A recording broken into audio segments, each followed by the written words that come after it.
I really don't want to do this. I'm never like, yeah, get me in the cold water. I love it, cold and wet. There I was looking at it, and I put my feet in up to the ankles. That was it. That's crap, isn't it? I realised that. And then there was this guy, and he was like, go on, you can do it. And he was literally like standing, egging me on next to the cold plunge, and he was like, it's the best thing you'll ever do. And when you've got somebody like hype manning you next door, you're like, okay, fine, I'll do it. Peer pressure, whatever, I'm game. And you're like, like screaming as you go in. You know, casual, disturbing everybody at the spa who's having a good time. I'm not, so you better hear about it. I personally have my own significant concerns being a doctor about the Wim Hof methods. Don't just go, right, I'm gonna go run into an ice cold lake like Harry Potter did, naughty boy. In just less than an hour, I will be going to the gym. And I'm going to be, whilst I'm there, I literally, as a treat to myself, I'm like, right, we're going to the sauna. And within the sauna, or the spa, I should call it, we have a cold shower one place has a cold plunge as well. I am totally into it, but it's not always been the case. So today I want to talk about my cold plunging expedition and recent popularity of cold plunges on social media. Is it a fad? Is it fiction? Who knows? But I'm about to uncover it today. There are positives and negatives to cold plunging, and it's not for everybody. Trust me, there are some people who should not be doing it. So today we're going to uncover the positives and negatives of cold plunging. It's recently gained popularity, and people are even buying their own cold plunges for home. So cold plunging and going into cold water has been popular or been in practice for literally like hundreds, maybe even thousands of years. People in like ancient Greek time were doing it. It's not like a new thing, but because of social media, it's become like a fad. And I kind of discuss some fads on here, like face serums and many other things. Vitamin gummies. I did another episode on that. So I like to discuss these like fads and really determine, are they actually any good for you? And today is cold plunging. I watched a Yes Theory documentary on Wim Hof. Tell you what, I'm going to cover that in a whole nother ep, because I think that's a whole thing in itself. There's a Wim Hof method. I think I need to just cover that in itself. I personally have my own significant concerns being a doctor about the Wim Hof method. So stick around, like subscribe or whatever, or follow on if you're listening. Follow to hear about that in the next upcoming episodes. But today we're not going to cover it like hugely. My history of cold plunging, right? I don't like being cold, and I also don't like being hot. Basically, I've talked about it before. I like being homeostatic. I like being comfortable. Who doesn't, right? But I also like pushing myself, so it's like a weird situation to be in. Oh, I just made myself a smoothie, and it's so good. It's got protein powder in it.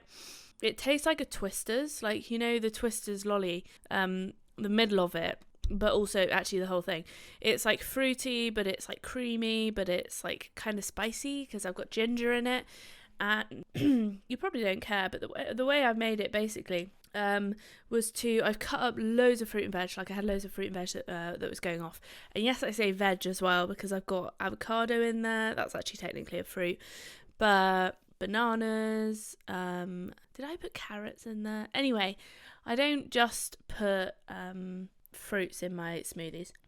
These are wild, hand-picked by myself, blackberries that are in there as well. Anyway, it tastes so good. I was like super hungry, so I was feeling that. But it's like kind of cold. Anyway, my history of cold plunging. I like being a good temperature. I mean, I literally sit here in my sleeping bag and my hat, you know, because, well, the thing is, you can get really cold just sitting here. Like, if you sit still and you're editing, you're literally not moving at all, and it's really cold in the house. It's like, well, probably 10 degrees Celsius.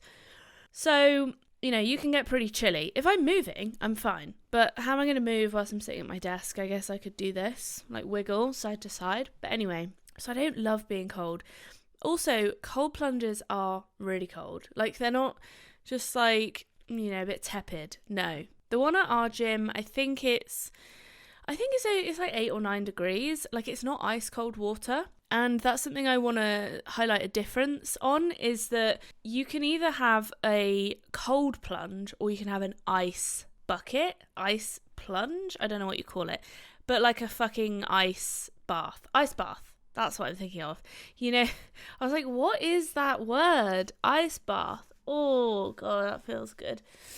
Anyway, everyone loves stuff that feels good for them. And I was thinking, you know, like having cold water swirling around me does not fill me with joy.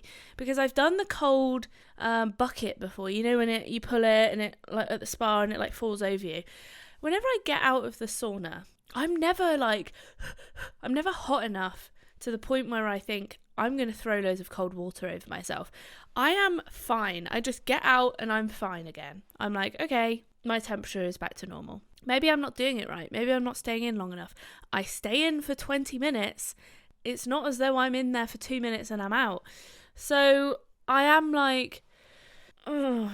Anyway, I was very reluctant to put myself in a plunging pool full of cold water. I watched loads of people do it and I was like, oh, they look like they're having a really good time. Like, why are people doing it if it's that bad, right? So there must be some positives to it. Although you could say that about many things. Like, why do people smoke? Well, it's addictive. Maybe cold plunging's addictive. Anyway, I want to get hooked. So tell me what's going on. So I looked at the cold plunge at one of my gyms that I go to. Okay, that sounds like I've got all of my gyms. Basically, my gym is like a franchise or like a chain, kind of. It's David Lloyd. So I can go to multiple different ones. So I looked at the cold plunge and I was like, oh, I don't really want to. So it's kind of like when you look outside and it's like raining or like really cold and you're like in bed and you're like, no, I don't want to leave. I'll have to be cold and wet. So there I was looking at it and I put my feet in up to the ankles. That was it. That's crap, isn't it? I realised that. And then there was this guy and he was like, go on, you can do it. And he was literally like standing, egging me on next to the cold plunge. And he was like, it's the best thing you'll ever do. Go on, you just got to go in. And when you've got somebody like hype manning you next door, you're like, okay, fine, I'll do it. Peer pressure, whatever, I'm game. So then you're like, okay, fine. And you're like, like screaming as you go in, you know, casual.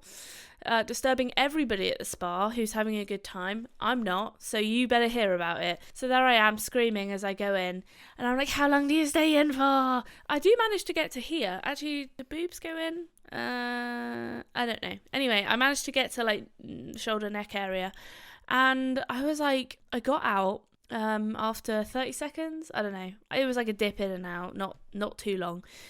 And I got out and I was like, oh my God, instantly feel amazing. I feel like I've just walked into heaven. I think what happens is basically your brain gets like a rush of endorphins, loads of dopamine, and which is literally the addictive chemical. And you're basically, you then just like love it. You're like, oh yeah, it gives you the happy brain chemicals and you're like, yeah, I love that. So that was so gross. Okay, so you get out and then what I do is in our cold plunge, there's a jacuzzi right opposite, like a couple of meters away. So you literally get out of the cold plunge and you run into the 38 degree hot jacuzzi. Oh my God. And then your skin's like prickling and tingling, but it feels like you're in a baby womb. You're in like, not a baby womb, like a womb for babies. You're in a womb and you're like, honestly, it feels so good. You're like, I am now in utero. I've been missing out. And I tell you what, it only feels that good because you've been so cold. So that day, my first day, I did 3 or 4 plunges into that. Once you've done it once on the same day, that's it. You're off. You're set. Everything's fine. Like, no one can stop you now. So you plunge in. And that day, I did a 6-minute plunge, having never done it before. So pretty fucking miraculous. I could have stayed in longer, but I actually just kind of got bored. And I was like, okay, this is surely enough now. I have heard of people doing like 2-hour plunges, and having to go to hospital. Because guess what, people? Hypothermia. You lose heat 8 times quicker in cold water than you do in hot water. Not hot water, in cold air. So that's something to think about. So that's covered a few of my positives of cold plunging just by talking about my own experience. You increases baseline dopamine, which is linked to motivation and feeling good, and also addiction. Apparently it decreases inflammation. I need to do a whole episode on inflammation because I think it's an underrated thing. Underrated, under-talked about thing. It's going to be the next big thing, I'm telling you, if it's not already and I've just missed it, which is quite heavily possible. It's the next big thing, inflammation. I'm pretty sure there are anti-inflammatory diets out there, but only people who have like inflammatory bowel disease are talking about it. You have to think, why are these people getting inflammatory bowel disease? Yes, it could be genetics, but maybe it's environment. Whoever thought of that? Maybe I did.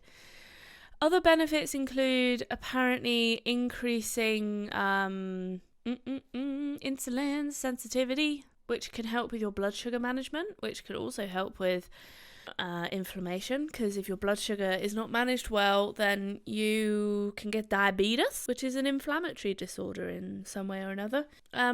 It's supposed to supposedly increase your energy levels, I think, because it basically increases your white blood cells and increases which is thought, not fully proven, to increase your immunity. So by also cold plunging, you kind of you have like a stress response to that, and it basically facilitates loads of energy being released into your body. So it can improve your energy levels. I guess there's also some thought about like, well, maybe it increases your metabolism because your body's having to work harder.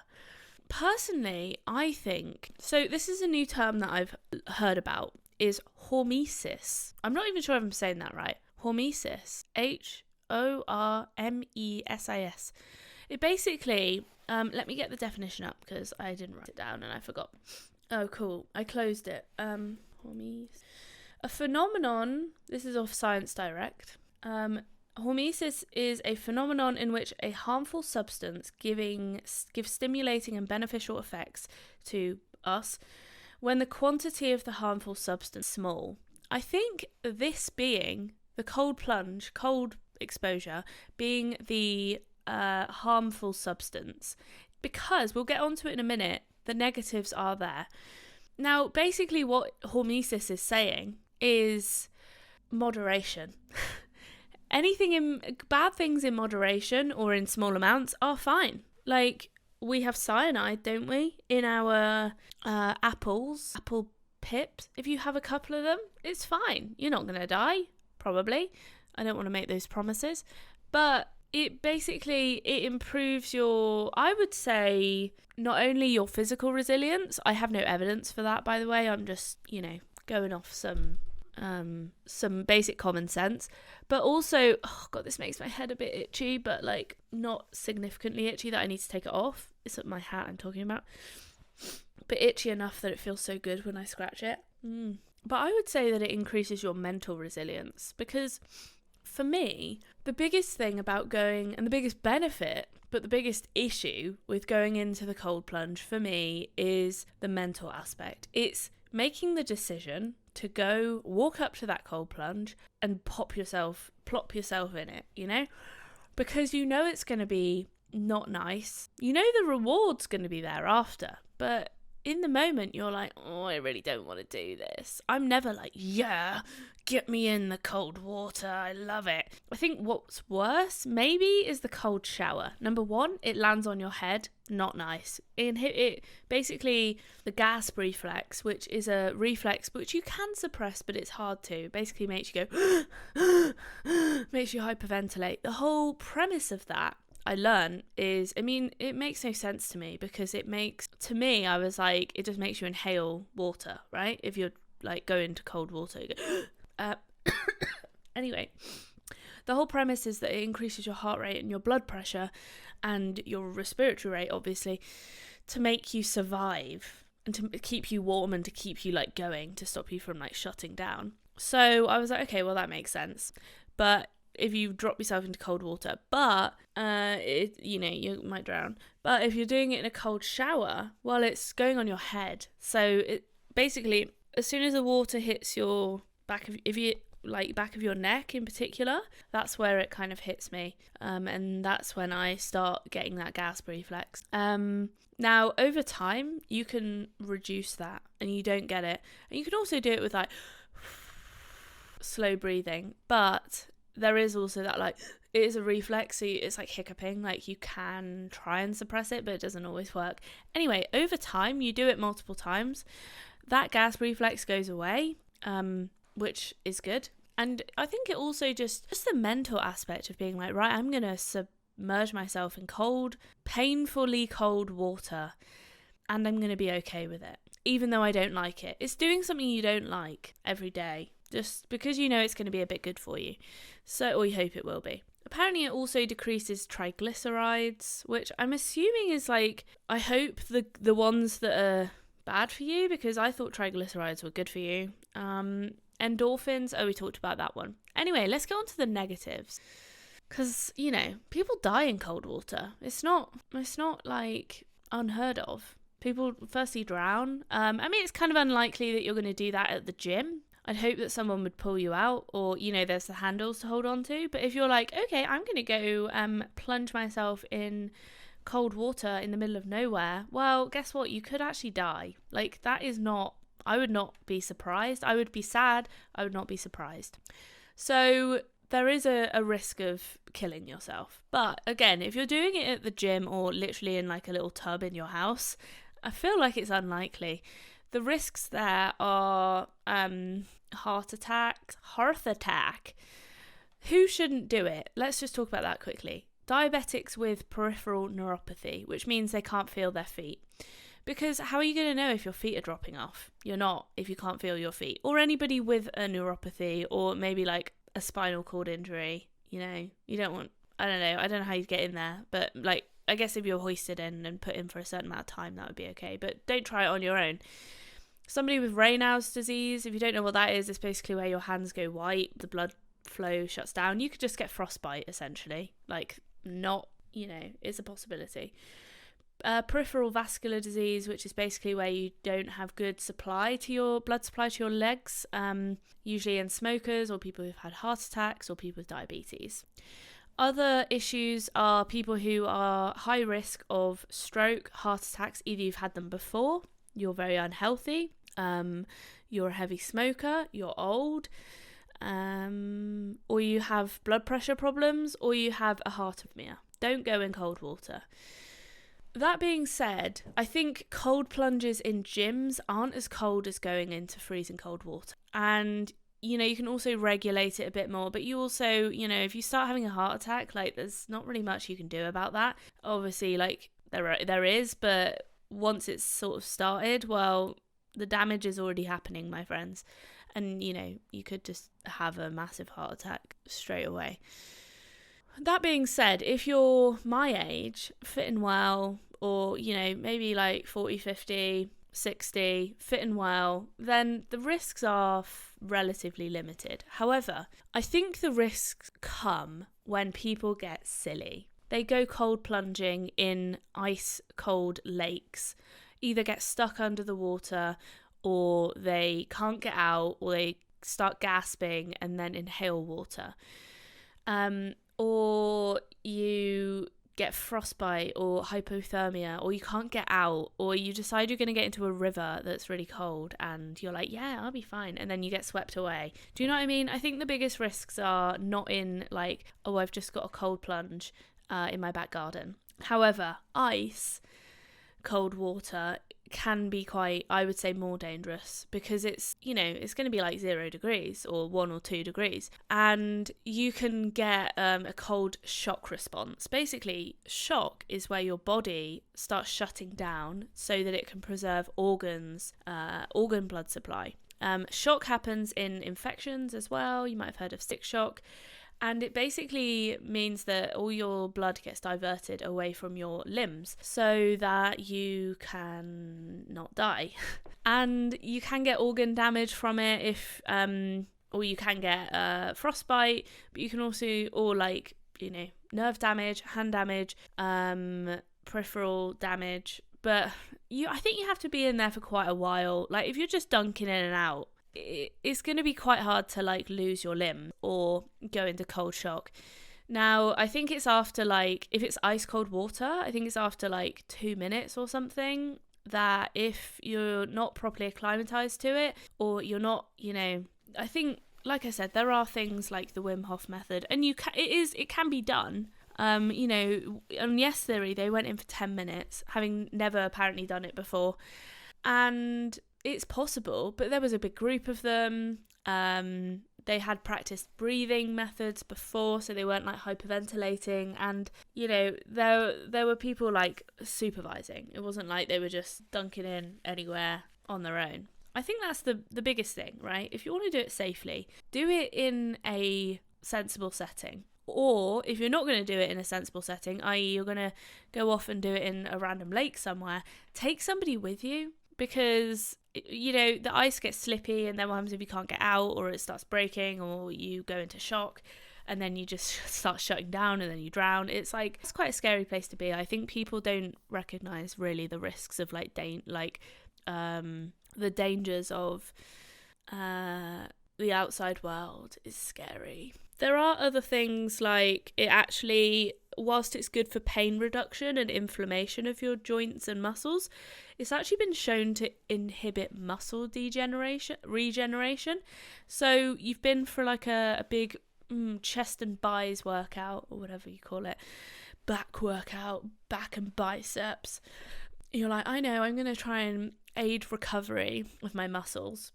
So you're like, I'm going to go into the cold plunge. Well, apparently it can reduce muscle regeneration. So you might not your muscles might not heal as quickly. I think the main thing is do it in a sensible place. Adjust yourself slowly. Like, don't just go, right, I'm going to go run into an ice cold lake like Harry Potter did. Yeah, naughty boy. And just do it in moderation. Do like 30 seconds to start with, and then try it a bit, longer, and then a bit longer. See how you go. Don't end up in A&E because you've gone into hypothermia. It's a bad time. Anyway, hypothermia is actually one of the reversible causes of a heart attack. So you can have heart attacks secondary to hypothermia. So there we go. Anyway, guys, thanks so much for listening. I upload every Monday and Thursdays. I've been Dawn, your host. Dawn Barlow, Dr. Dawn. Okay. If you guys liked it, give it a like, click subscribe, click follow, 5-star rating, please. Tell your friends and family, and accept this kiss from me. Oh, I discuss all things like wellness and health and shit, so mental health as well. If you want to come back, then, feel free. I'd love to see ya. Wouldn't want to be ya. That was a joke.